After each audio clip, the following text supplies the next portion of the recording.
Assalamualaikum warahmatullahi wabarakatuh.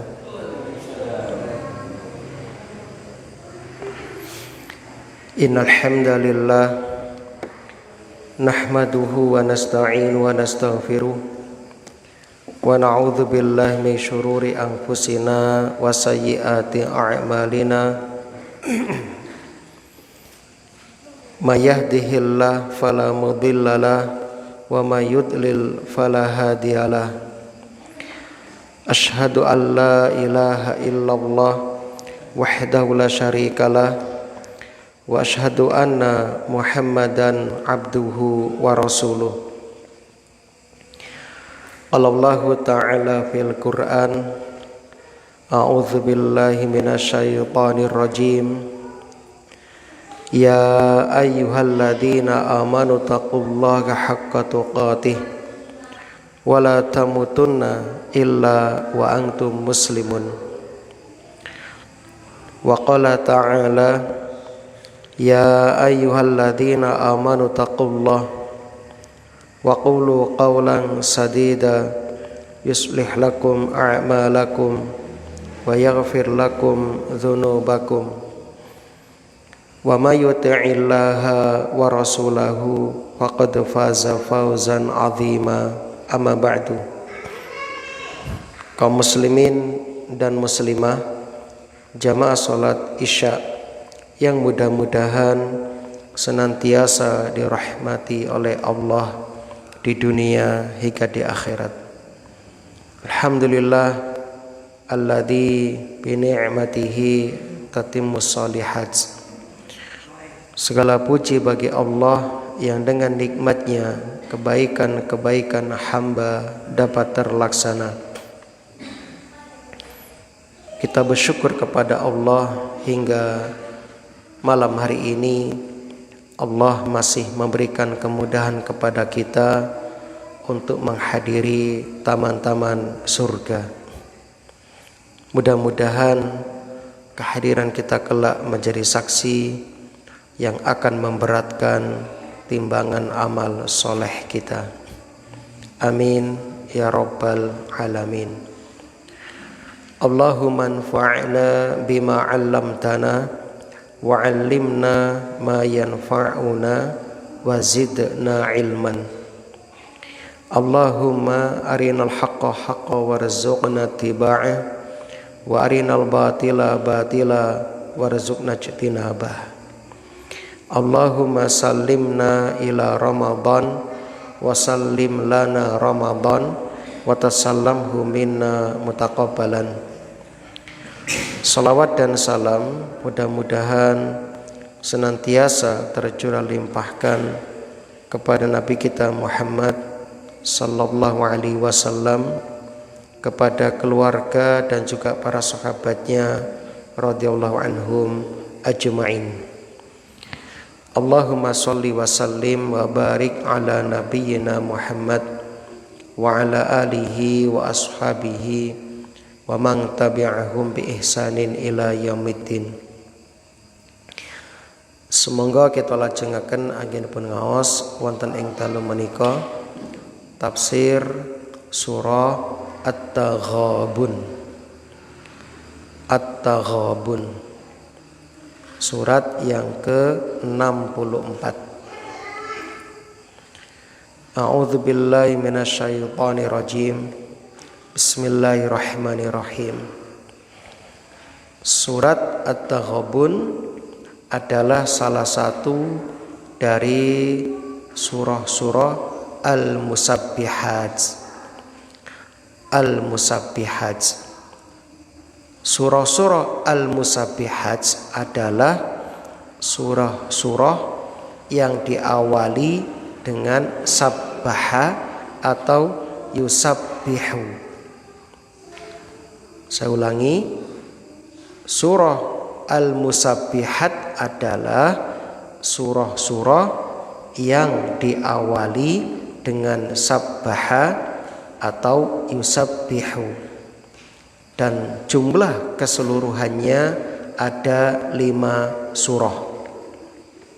Adapun yang diawali dengan fi'il madhi yaitu sabbaha, ada 3 surah.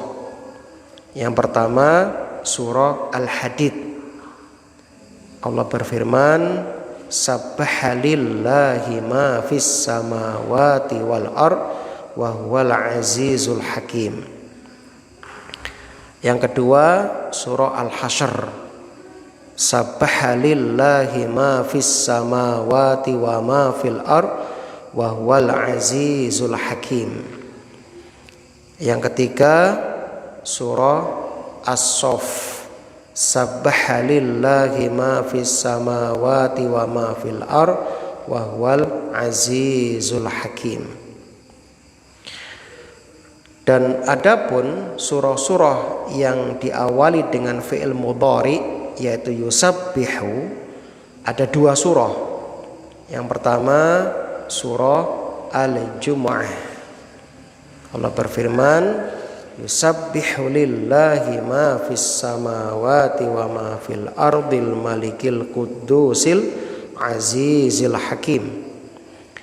Yang kedua yang diawali dengan fi'il mudhari adalah surah At-Taghabun, yusabbihu lillahi ma fis samawati wa ma fil ard lahul mulku wa lahul hamd wa huwa ala kulli syai'in qadir.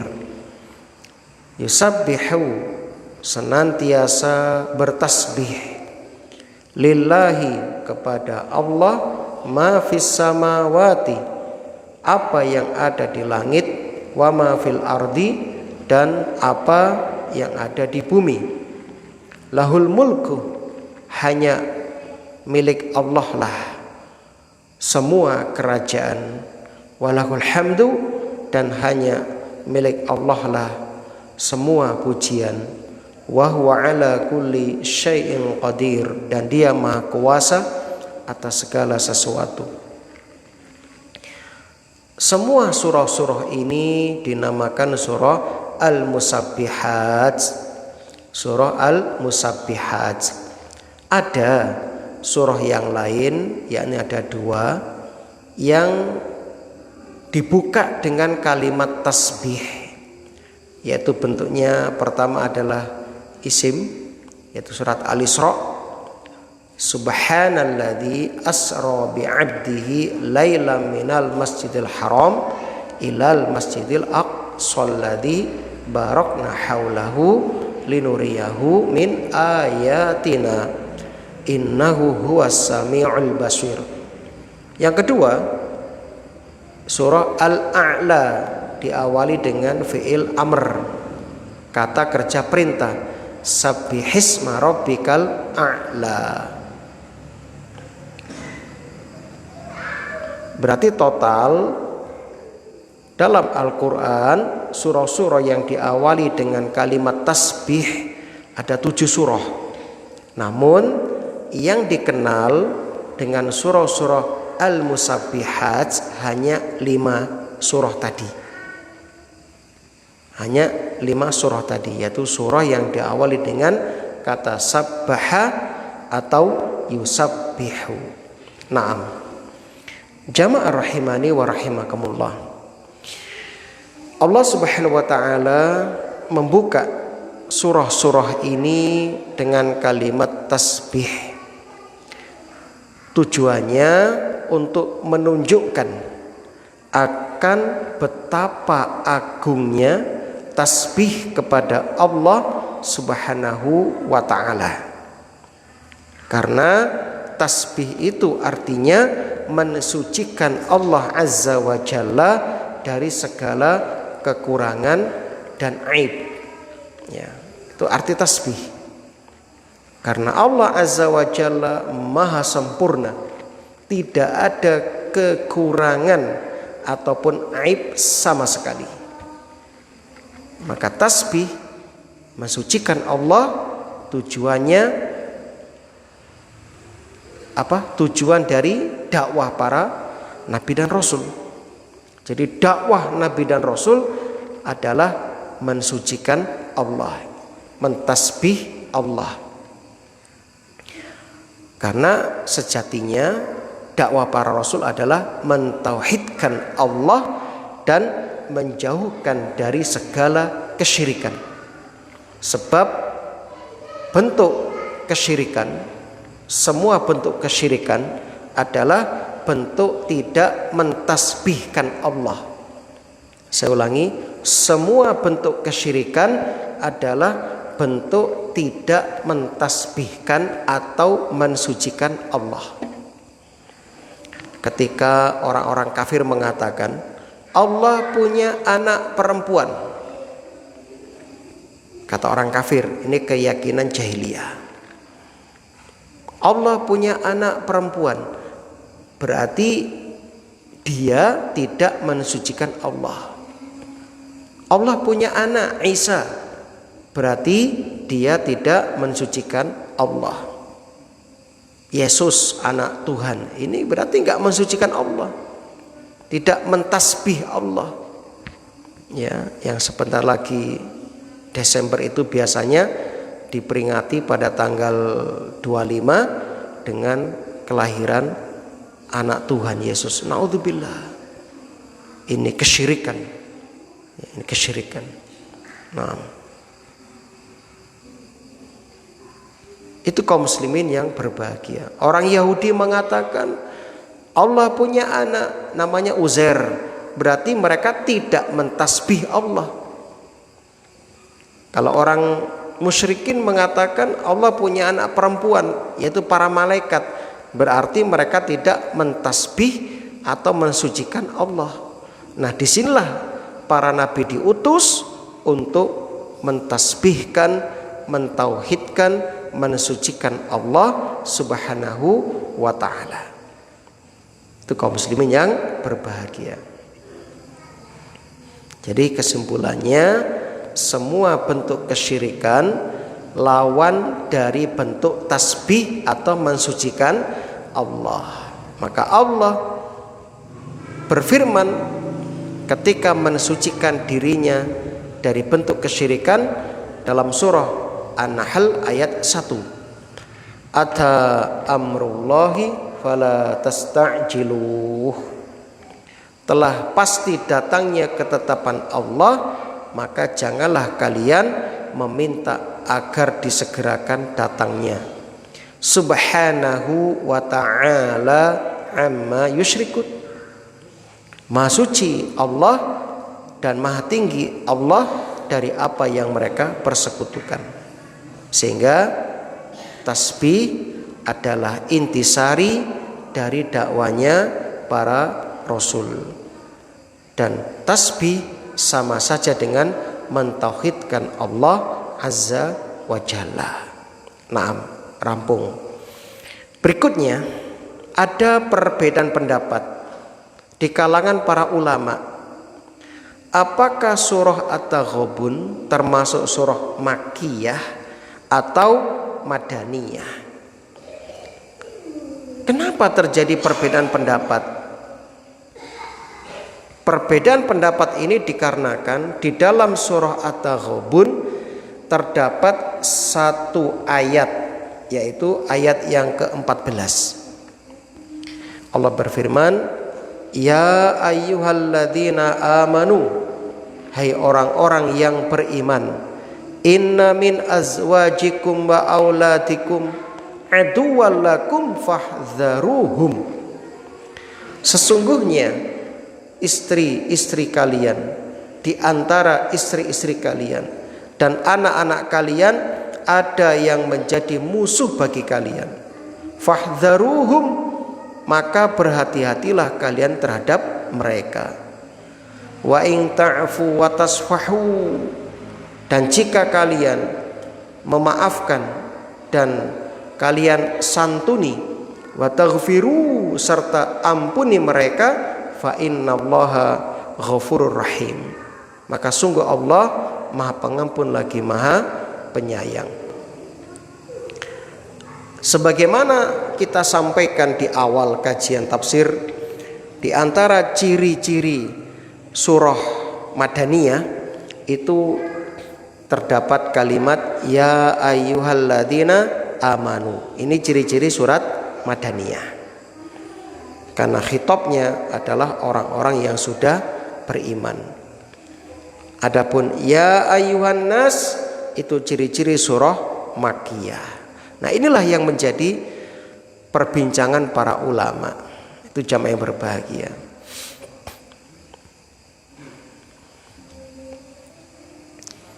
Adapun sebab turunnya ayat ini dijelaskan dalam hadis At-Tirmidzi nomor 3317. Hadisnya hasan. Wa sa'alahu rajulun an hadil ayah. Ada orang yang bertanya kepada Ibnu Abbas tentang ayat ya ayyuhalladzina amanu inna min azwajikum wa auladikum aduwwalakum fahdharuhum. Ayat yang ke-13 tadi. Qala Ibnu Abbas mengatakan haula'i rijalun aslamu min ahli Makkah wa aradu ayatun nabiyya sallallahu alaihi wasallam. Kata Ibnu Abbas, mereka adalah para lelaki penduduk Mekah yang telah masuk Islam dan ingin menemui Nabi sallallahu alaihi wasallam. Namun ya fa'aba azwajuhum wa auladuhum ayyada'uhum ayatu Rasulullah sallallahu alaihi wasallam. Istri-istri dan anak-anak mereka enggan jika mereka ditinggalkan untuk menemui Rasulullah. Nah, begitu ceritanya. Jadi ada sekelompok orang yang masuk Islam dari kota Mekah ingin pergi ke Madinah hijrah menemui Nabi. Namun istri dan anak mereka tidak mau. Jangan mas, jangan tinggalkan kami menemui Nabi, kan begitu. Maka turunlah ayat ini. Ya. Karena setelah itu falama atau Rasulullah sallallahu alaihi wasallam ra'au nas qad faquhu fiddin hammu ayyu'aqibuhum.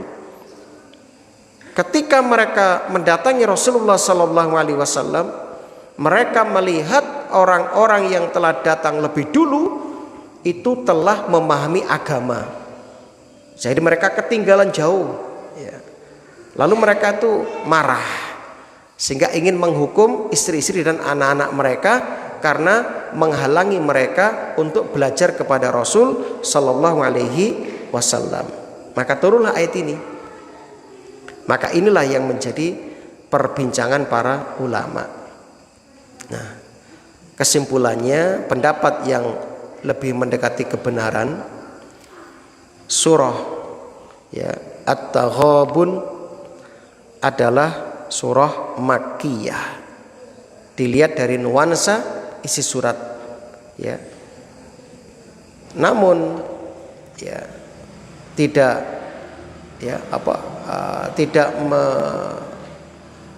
menolak perbedaan pendapat di antara ulama. Jadi yang mengatakan surat Taghabun Madaniyah nggih monggo. Mereka juga punya pendahulu di antaranya Ibnu Abbas, Atok bin Yasar ya. Itu. Kemudian ada juga yang mengatakan Makkiyah. Saya ulangi ya. Ada yang mengatakan surat ini adalah Madaniyah, monggo, nggak ada masalah. Ya. Ada juga yang mengatakan ini Makkiyah. Masing-masing memiliki pendahulunya.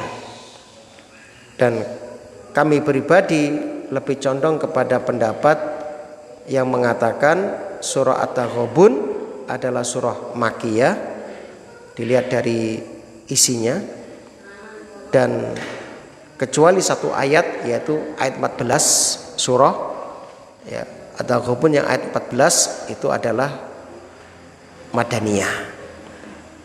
Wallahu a'lam bishawab. Sekarang artinya At-Taghabun itu salah satu dari nama-nama hari kiamat.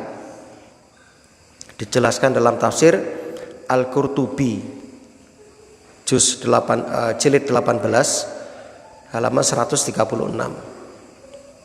Hari kiamat jamaah sebagaimana yang dulu pernah kita sampaikan memiliki banyak nama. Di antaranya Yaumul Mahsyar. Dinamakan yaumul mahsyar karena para manusia dibangkitkan di padang mahsyar. Hari kiamat juga punya nama yaumul ba'ts, hari kebangkitan. Karena di hari itu manusia dibangkitkan dari kuburnya. Hari kiamat juga disebut dengan as-sakhah, ya, suara yang keras, memekikkan telinga, ya. Karena di hari itu terdapat suara yang sangat keras dan memekikkan telinga. Hari kiamat disebut juga dengan at-tammah, ya, karena pada hari itu terjadi malapetaka yang sangat besar.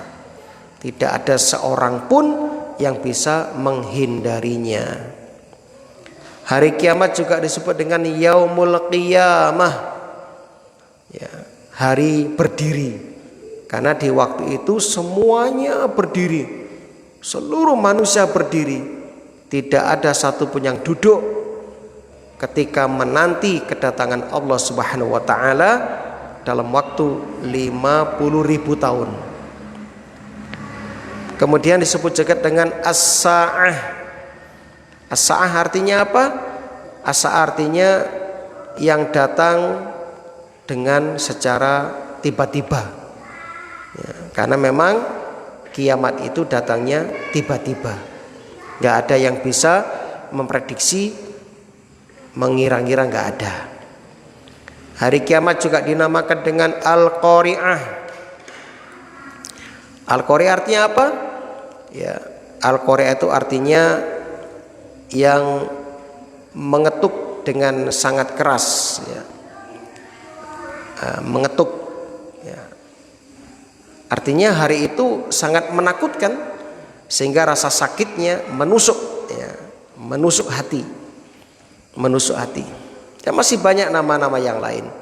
Nah, diantaranya at-taghabun. At-taghabun diambil dari kata al-ghabn, al-ghabnu. Al-ghabnu artinya satu, kekurangan, dua, kerugian, tiga, tidak mendapatkan bagian atau kesempatan yang terluputkan. Empat, artinya terperdaya. Terperdaya, itulah arti al-ghabnu, al-ghabn, ya. Kekurangan, kerugian, terperdaya, tidak mendapatkan kesempatan yang terluputkan. Adapun dalam muamalah, ya, contohnya penggunaan dalam bahasa Arab misalnya yang sering digunakan orang-orang, ya, dalam prakteknya. Kalau ada orang yang membeli barang dengan harga 100 juta, ternyata harga barang tersebut di pasaran itu hanya 50 juta. Maka orang yang seperti ini namanya maghbun. Maghbun artinya orang yang terperdaya. Karena seharusnya dengan uang 100 juta dia bisa membeli 2 barang tersebut. Akan tetapi orang ini maghbun, terperdaya, dengan 100 juta hanya mendapatkan 1 saja. Contoh yang lain, ada suatu barang dengan harga 100 juta, namun orang tersebut ragu dan akhirnya tidak membeli barang tersebut. Namun ketika tahu ternyata barang tersebut nilainya sangat tinggi, tetapi ternyata barang tersebut sudah dibeli orang lain. Akhirnya apa? Orang itu mengatakan dalam hatinya, aku wis rugi karena tidak membeli barang itu. Coba lah mau tak tuku, aku pasti untung, kan begitu. Nah, ini namanya ya maghbun. Maghbun, orang yang luput dari mendapatkan bagian yang seharusnya. Nah, begitu. Dalam ilmu fikih jual beli, hal ini dinamakan dengan ghaban. Namanya apa? Ghaban. Nah itu. Bahkan Rasul dalam hadis Bukhari nomor 6412 juga menggunakan istilah ini. Ni'matani maghbunun fihima. Katsirun minan nas. Ada dua nikmat yang banyak manusia terperdaya dalam keduanya. As-sihhatu wal faragh. Nikmat sehat dan waktu luang. Nah, itu jamaah yang berbahagia. Jadi maghbun artinya tadi itu. Orang itu dinamakan maghbun karena tidak bisa menggunakan kesempatan yang baik dalam memanfaatkan kesehatannya, dalam memanfaatkan waktu luangnya. Ya. Itu namanya maghbunun fihima. Dia ya terperdaya. Itu kaum muslimin yang berbahagia. Jadi ghaban artinya itu tadi. Adapun at-taghabun diambil dari kata tafa'ala. Tafa'ala di antara maknanya adalah musyarakah, bersekutu. Jadi seakan-akan taghabun ya itu ada dua pihak yang saling merugikan satu dengan yang lain. Yang satu rugi, yang satu juga rugi. Itulah arti dari tafa'ala, saling. Ya. Maka at-taghabun dinamakan at-taghabun karena memang di hari itu semua mengalami kerugian. Semua mengalami kerugian. Orang kafir juga rugi, orang mukmin juga rugi. Nah, apa bentuk kerugiannya? Maka di sini ulama dalam tafsir Al-Alusi dan tafsir Al-Qurtubi menjelaskan at-taghabun, kerugian pada hari kiamat ada 3 tingkatan. Nah, tingkatan pertama ya bisa dicatat kerugian dalam keimanan. Artinya orang-orang kafir itu merasa rugi pada hari kiamat ketika melihat orang-orang yang beriman mendapatkan surga yang sangat nikmat dan indah, yang sangat luas. Sehingga pada hari itu orang-orang kafir betul-betul merasa rugi. Merasa rugi. Kenapa? Karena surga itu bisa saja mereka dapatkan dengan mudah. Apa itu? Hanya beriman kepada Allah dan Rasulnya dan beramal soleh, ya, dapat surga. Namun mereka tidak melakukan itu, maka mereka dinamakan orang yang rugi. Masya Allah ya. Nah, harusnya waktu hidup mereka bisa mendapatkan surga itu dengan menyatakan iman kepada Allah, iman kepada Rasul, dan berjanji tidak akan melakukan ya kemaksiatan. Maka dinamakan ghabun. Tingkatan kedua, kerugian dalam ketaatan. Dan ini dialami oleh orang-orang yang beriman. Karena setiap orang yang beriman pada hari kiamat itu menyesal. Sehingga dinamakan juga dengan yaumul hasrah, hari penyesalan. Kenapa orang beriman kok menyesal?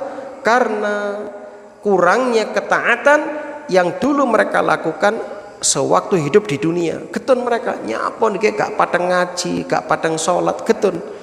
Setelah mereka melihat apa yang diberikan oleh Allah sebagai balasan di akhirat, maka inilah yang dimaksud dengan surat Al-Fajr ayat ya 24. Yaqulu ya laitani qaddamtu li hayati. Yaqulu, dia berkata, ya laitani, alangkah baiknya seandainya dahulu aku mengerjakan kebajikan untuk hidupku ini. Itu kaum muslimin yang berbahagia. Jadi kata ulama, yang menyesal bukan hanya orang-orang yang disiksa, Tapi orang mukmin juga menyesal. Kenapa? Dia merasa menyesal karena ibadah-ibadah yang dikerjakan dulu kurang banyak. Kata Ibnu Katsir, yaqulu ya laitani qaddamtu li hayati.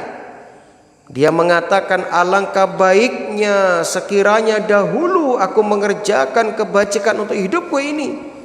Yakni yang damu ala ma kana salafa minhu minal ma'asi in kana asiyan.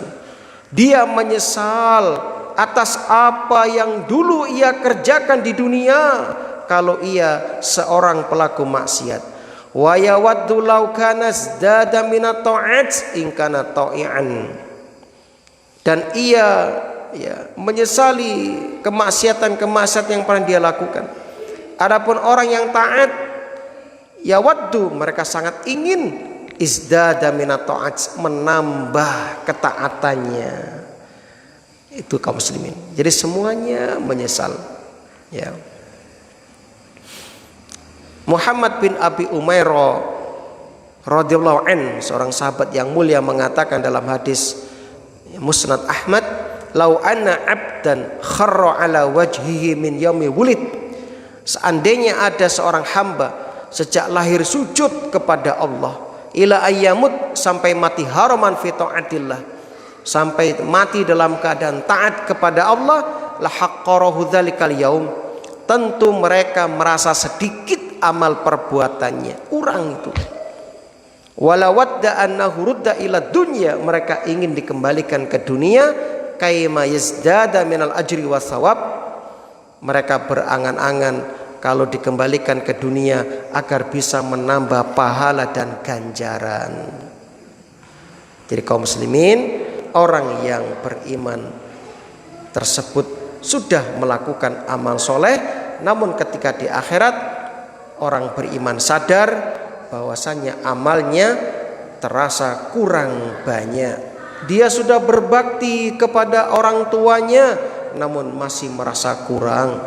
Dia sudah melakukan sholat malam namun dia masih merasa kurang dan berkata kepada dirinya, mengapa aku dulu tidak melakukan sholat malam yang lebih banyak lagi? Mengapa aku dulu tidak membaca Quran dengan banyak? Dan terus banyak penyesalan-penyesalan, ya, sehingga mereka termasuk ghaban fit ta'ah, menyesal karena dahulu tidak maksimal dalam ketaatan kepada Allah sehingga terluput darinya kelipatan-kelipatan pahala yang banyak dari kebaikan-kebaikan yang harusnya dia dapatkan. Tingkatan ketiga, ghaban fil infaq, artinya kerugian yang dirasakan oleh orang-orang yang kurang dalam infaknya, karena dia merasa bahwa ketika di dunia masih kurang dalam berinfak. Dia ketika di dunia saat berinfak untuk orang tua masih perhitungan, saat berinfak untuk keluarganya masih perhitungan, saat infak untuk istrinya masih perhitungan, ketika bangun masjid masih perhitungan.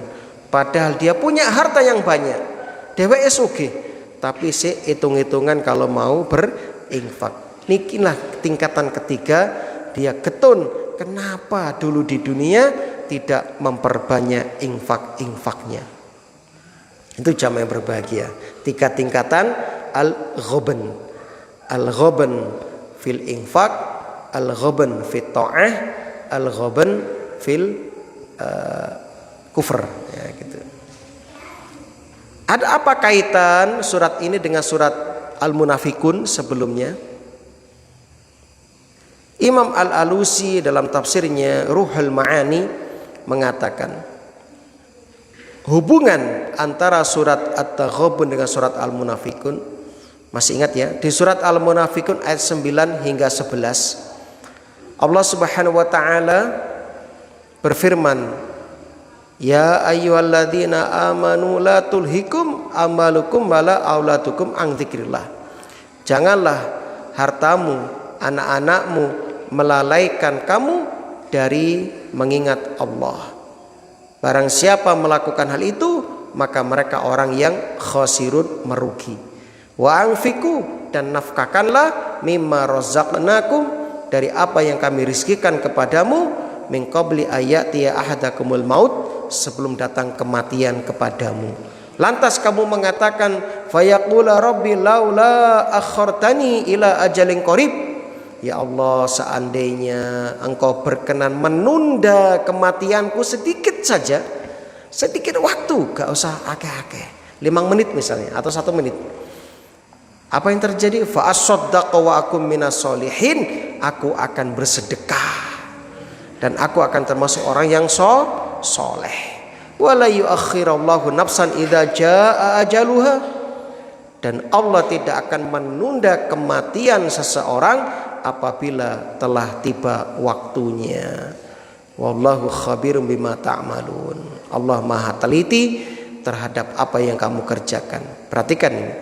Di akhir surat Al-Munafikun Allah menjelaskan tentang penyesalan orang di dunia yang tidak sempat berinfak, tidak sempat beramal soleh, atau orang itu disibukkan dengan hartanya, disibukkan dengan anak-anaknya, lalu mereka menyesal. Itulah hubungan dengan surat At-Taghabun yang akan kita bahas di malam hari ini.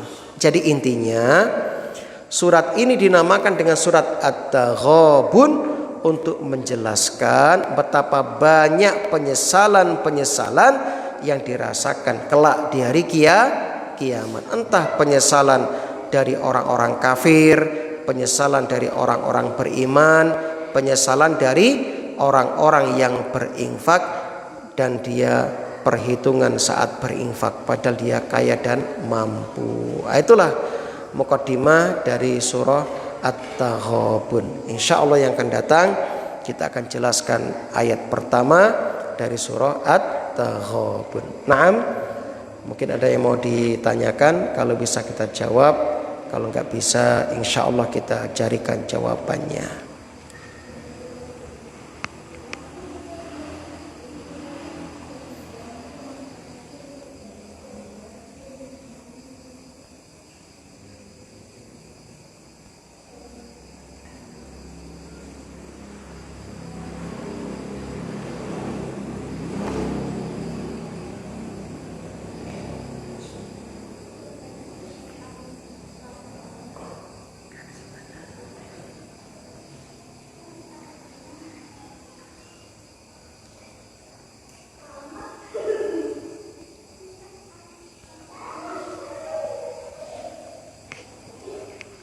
Baik, kalau tidak ada, semoga ini bermanfaat dan menambah kedekatan kita kepada Allah Subhanahu wa taala.